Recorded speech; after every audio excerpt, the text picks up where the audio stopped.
Monolog, kalau kita memahami, karena monolog ini asal katanya dari Yunani kuno, kemudian di bahasa Inggrisnya juga meskipun tulisannya monolog gue atau monolog gue gitu ya, pakai e gitu, kalau ini huruf-hurufnya kita baca tetap juga nyebutnya monolog gitu. Nah kemudian Indonesia keren gitu, Indonesia keren, diadopsi itu bahasa gitu ya, menjadi bahasa Indonesia juga tuh monolog gitu ya. Dan artinya disamain lagi kayak orang Inggris membuat arti, yaitu berbicara sendiri, monolog gitu ya, berbicara sendiri. Nah sah, boleh.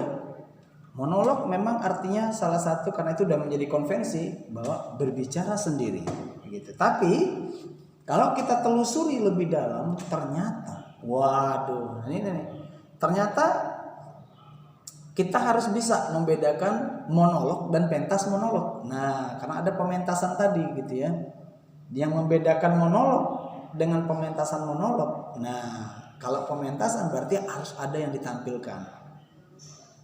Udah ada keseniannya, udah ada seninya. Kalau misalnya monolog aja, siapa aja bisa monolog gitu ya, siapa aja bisa bicara sendiri soalnya, karena memang dasar dari monolog itu sendiri, atau disebut oleh Glenn Alterman namanya, salah satu peneliti monolog gitu dari Amerika gitu ya, memang dasarnya monolog itu sendiri dari bahasa batin atau bahasa di dalam hati gitu ya. Nah, bahasa hati atau bahasa batin gitu. William Shakespeare menyebutnya solilog atau soliloquy. Nah, itu yang kita sering dengar gitu ya. Bagaimana aktor bisa menyampaikan apa yang ada di dalam hatinya. Nah, gitu ya kan. Nah, beda. Jadi kalau udah dikontekskan dengan pementasan, nah monolog ini sejarahnya dari naskah lakon tadi gitu, sejarah awalnya gitu ya. Jadi kan kalau di Yunani itu ada yang prolog gitu, ada dialog gitu, ada monolog gitu, ada epilog, nah kayak gitu tuh, ya kan? Sehingga ketika melihat ada aktor, ada tokoh yang tiba-tiba pentas ngoceh sendiri, nah kalau di Yunani itu disebut monolog tadi gitu. Monolog tadi, aktor menceritakan kegelisahan dalam hatinya gitu ya kan. Aktor menceritakan kegelisahan dalam hatinya, kayak Hamlet gitu, misalnya Hamlet atau Oedipus gitu. Oedipus gitu ya. Dia bercerita dalam suara hatinya harus didengar oleh penonton gitu. Nah, harus didengar oleh penonton. Nah, ini makanya teknik monolog itu akhirnya menjadi satu tantangan nih untuk orang teater.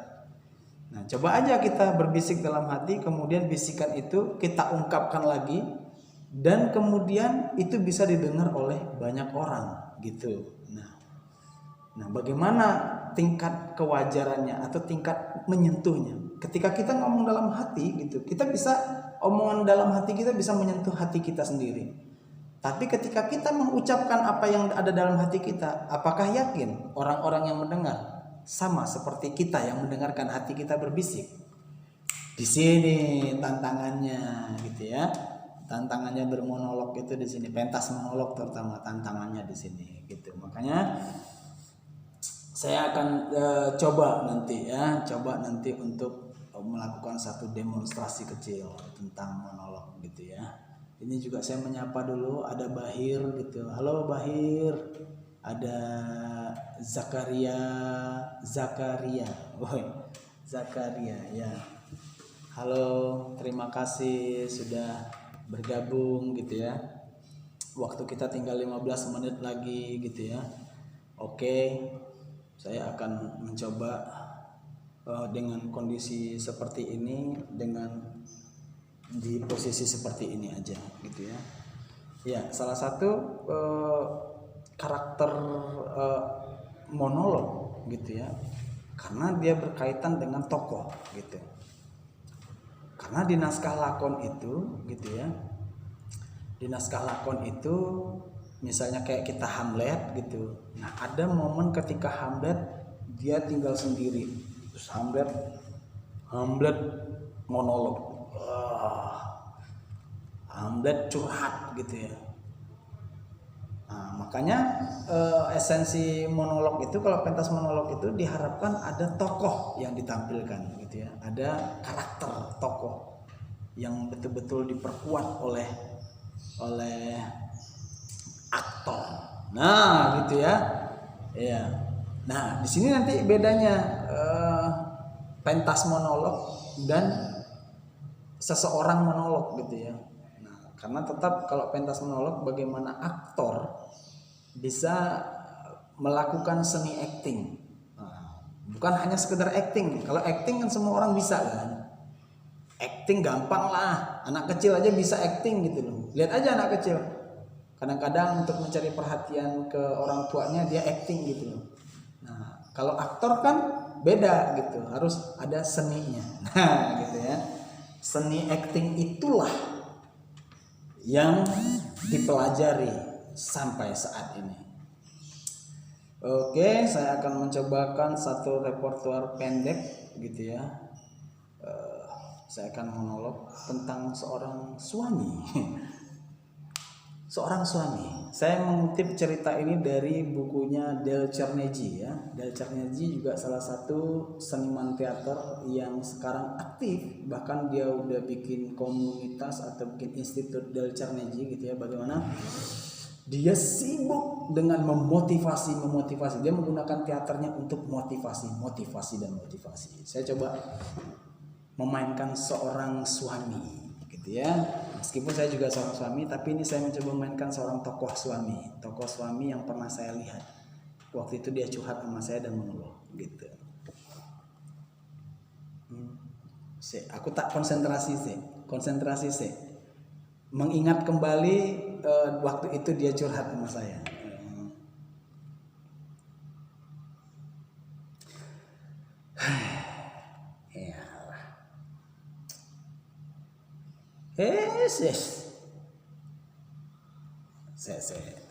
Kayaknya suaranya agak lebih berat lagi dia. Dia nggak suaranya nggak seringan itu gitu ya.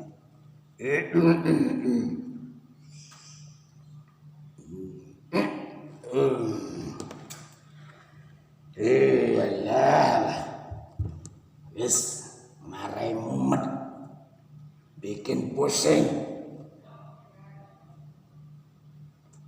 Lah ya pusing. Zaman saiki lho Mas. Urip iki yo kabeh wis angel. Dunia ini tuh udah serba sulit. Kok ya masih banyak kesulitan yang bisa diciptakan oleh orang-orang gitu. Lah boro-boro ngomongin orang-orang. Wong kesulitan itu juga dari rumah sendiri loh Mas. Iya. Sekarang coba, saya itu punya istri Mas, istri satu-satunya. Tapi istri saya itu, walah Mas, budek. Wong saya ngomong sekali, 2 kali loh, gak kerungu, gak bisa denger tuh loh. Lah wong saya sampai capek tuh. Mosok ngomong kudu bentak-bentak. Kudu emosi. Lah wong saya ini sedang menjaga agar hati saya ndak emosi kok ya. Lah ini malah pulang kerja harus ngomongnya bengak-bengok dulu. Sampai saya capek. Saya capek toh Mas. Terus ya saya curhat sama teman saya yang apa ya jenenge ya. Dia itu psikolog gitu. Psikolog lah. Lah aku curhat. Ya apa nenengno hatiku, Bos. Lah ya piye ya? Aku ki bojoku iki lho. Kenapa sih bojoku iki iso gak krungu? Aku ngomong sekali 2 kali ya gak krungu. Tapi waktu itu temanku itu memberikan solusi dan enggak dulu. Pertama dia ngomong, Saiki ngene wae. Coba nanti setelah dari sini kamu ngomong sama istrimu dengan jarak 5 meter. Tapi dengan nada yang biasa. Jarak 5 meter. Nah, nek kalau udah kerungu jaraknya 4 meter. Kalau bojomu ndak kerungu juga, maka dibuat jarak 3 meter. Nggak kerungu juga di jarak 2 meter. Nek gak krungu juga, yo wes cekalan bahune ngomong sing api-api. Wow, saya terinspirasi ini. Akhirnya, habis konsultasi dengan teman-teman saya itu yang psikolog itu, saya pulang, terus saya lihat istri saya lagi umbah-umbah. Apa? Nyuci piring di pawon atau di dapur. Langsung jarak 5 meter saya ngomong, Dek, sekarang kamu masak apa, Dek? Gak kedengeran. Ya dah, saya bilang apa tuh? Budek. Kemudian saya buat jarak 4 meter. Dek, sekarang kamu masak apa? Layon dah kedengeran lagi. Wah, iki. Kemudian saya bikin jarak 3 meter, 2 meter. Hingga akhirnya dah kedengeran juga. Saya pegang dan saya ngomong dari hati ke hati. Saya tanya, Dek, kamu itu hari ini masak apa? Oh, istri saya malah bentak dan marah. Malah jawab, "Lho yo apa to Mas sampean iki Mas? Aku itu udah ngomong 4 kali loh. Kalau hari ini aku masakin kamu gulai jengkol." Aku langsung terpana. Aku langsung terduduk diam dan berpikir, sebenarnya sing budek iki aku opo bojoku. Aku akhirnya curhat sama temanku sing psikolog. Lah, temanku malah kemekel, guyu. Sejak saat itu, aku akhirnya memetik pesan-pesan moral dari ceritaku ini, bahwa ternyata sebelum kita menilai orang lain, alangkah lebih baiknya kita kembalikan semua penilaian itu terhadap diri kita sendiri terlebih dahulu. Aku pulang dengan cinta, aku rangkul istriku, aku kecup keningnya. Aku berterima kasih untuk pelajaran hari ini. Oke, itu teman-teman, terima kasih buat hiburan yang udah nonton gitu ya. Itu tadi kita kasih siapa ya nama bapaknya ya, kita kasih Pak Jarot aja ya. Saya suka nama Jarot. Terima kasih, kita udah 1 jam ya. Kita udah 1 jam nih. Nah tadi itu monolog singkat aja. Begitu Mem Siti, halo Bray. Nah terima kasih sudah bergabung. Nah begitu tadi ya monolog singkat yang bisa kita sampaikan gitu ya. Terima kasih sudah setia gitu ya. Ada Taufik Solehudin, ada Mem Mariam Siti, ada Firdaus Al-Mujib, ada Fayad Muhammad gitu ya. Thank you. Nah mungkin kalau ada mau nanya-nanya ya boleh ya. Ada Ratu Vildan yang baru masuk nih ya. Kita udah selesai sih gitu ya. Tapi nanti saya biasanya jam makan siang atau jam 12 gitu saya juga akan tetap live di Instagram saya tapi gitu ya. Kalau ini saya sedang memenuhi tanggung jawab yang sudah dipasrahkan oleh Prodi kepada saya gitu ya. Terima kasih. Tadi monolognya mohon maaf ya karena memang susah, kita biasa bergerak, kita biasa berjalan, kita harus monolog statis, tapi ya seru juga gitu ya. Ada sih film Mars gitu yang dimainkan oleh film judulnya Mars gitu ya, dimainkan oleh, dia dapat global award ya. Saingannya waktu itu ini Leonardo DiCaprio. Siapa namanya lupa ya.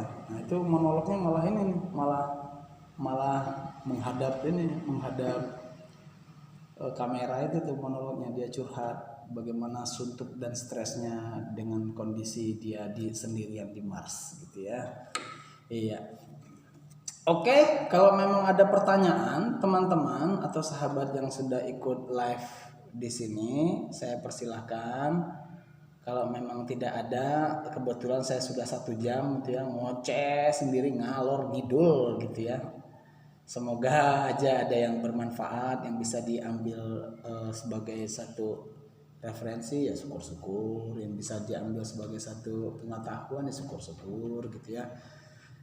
Karena memang kondisi saat sekarang ini kita memang harus dituntut untuk saling kuat menguatkan. Sukses selalu Pak Taufik Solehudin. Waduh, luar biasa gitu ya. Iya. Oke.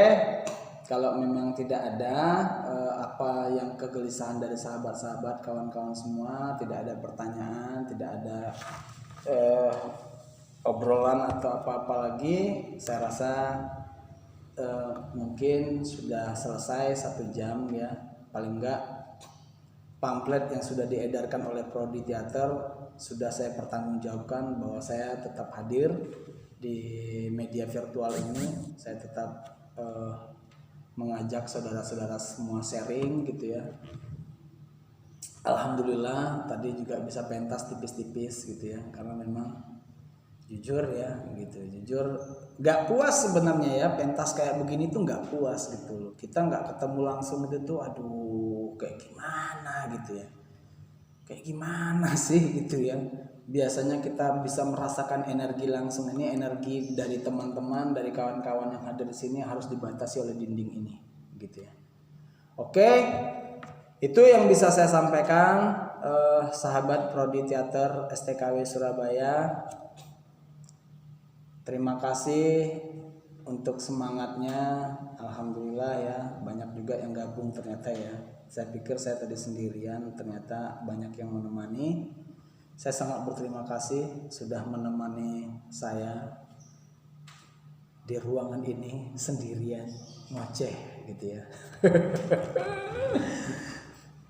Baiklah, nek wis kaya ngono, aku tak mulih. Itu Mas Jarod ya. Oke, sukses selalu. Matur nuwun Mas Taufik Solehudin bin Sofyan. Matur nuwun Mas Waid. Matur nuwun Mbak Ratu Firda.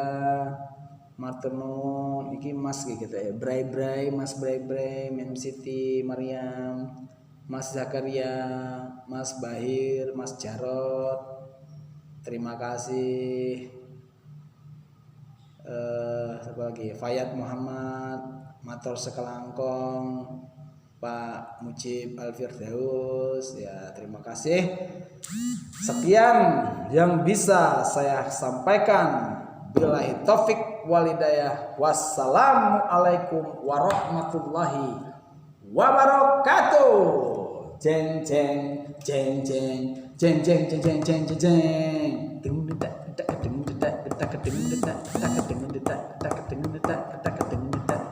Ding ding ding ding. Wih, musik penutup ya gue. Terima kasih jempol-jempolnya. Waduh, dahsyat ya. Dapat banyak jempol ya. Ini adalah salah satu bentuk saling menguatkan, itu adalah dengan berbagi jempol gitu ya. Berikan jempol Anda kepada orang-orang di sekitar Anda. Dapat love rek dari Mas Taufik rek. Nek wong Korea ngomong sarangeo. Oke, ya jangan lupa nanti saya juga akan live IG di IG saya, di akun IG saya. Itu biasa tuh lebih rame ya, sampai ratusan orang biasanya masuk nanti itu untuk bercuap-cuap bersama-sama dengan ngobrol yang lebih gila, lebih bebas gitu ya. Kalau ini kan kita ngomong teater gitu ya. Di sini kita ngomongin seni teater gitu. Oke, dadah. Assalamualaikum. Assalamualaikum. Selesai. Kling.